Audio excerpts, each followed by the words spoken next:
3. No, that's Like, not. but it's right there. That's not for you. A lot of different things. It used to be, I used to think it was like, I've literally like perfected recipe and working on focaccia for years. I went deep down the rabbit hole after having Funkies. Yeah. When he first opened Felix. Okay. And I ate their like opening week and was like, holy shit. Like, does like this Fincione, sponge, big puffy, almost like a donut. Yeah, Crispy on the outside, ethereal, and I was like, I need to learn how to recreate that. And then went deep down the rabbit hole of like Nancy Silverton's recipe, Mark Vetri's recipe, and everyone's recipe, trying to like recreate this like fluffy, puffy thing. Yeah. Talking to all my old pastry chefs I used to work with, talking to bread makers, like trial and error. I have notebooks and notebooks and notebooks of like different ratios, different times. Yes. Okay. So I finally got to a point that I used to be, I had to be made by hand. And I was like, oh, mixing by hand makes the difference. That's the special thing.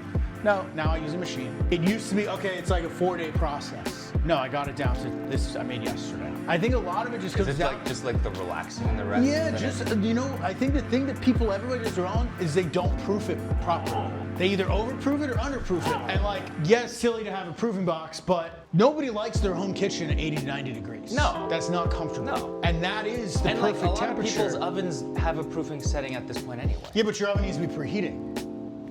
Oh yeah, because you have to bake it. You have to bake it. So if you just set it on the counter, you're not gonna get a proper proof. Right. So what's the trick? To bake it. You have to bake it. So if you just set it on the counter, you're not gonna get a proper proof. Right.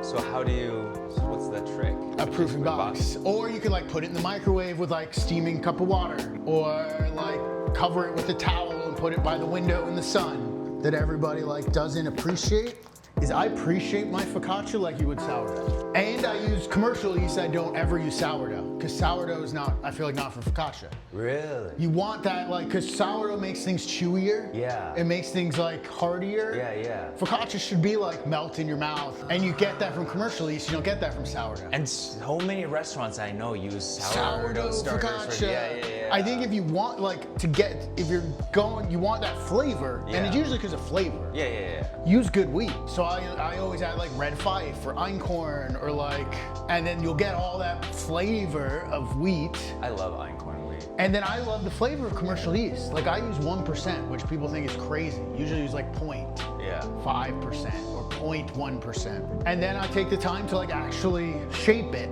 Yeah. Versus most people will just plop it into a container. And then I like these because they heat up very fast. Versus you put it in a pan or something enamel, unless you have a rationale that really could Or like one of those baking steel things.